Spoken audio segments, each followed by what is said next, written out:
Mensahe ng Diyos Ama.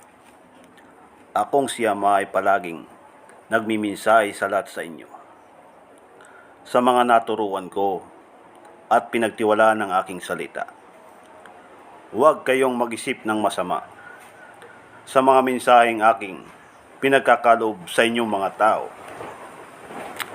sapagkat anuman ang isipin ninyo ay inyong magiging pakinabang.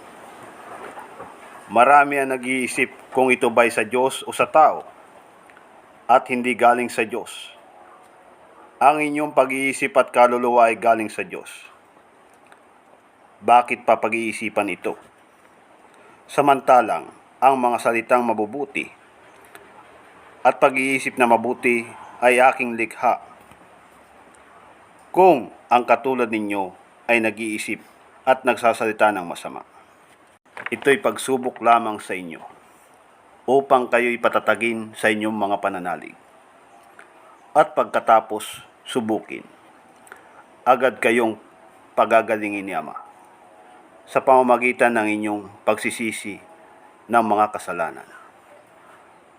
Ang magpahayag ng salita ng Diyos ay hindi mahihirapan, sapagkat ang aking salita ay nagpapagaling sa lahat.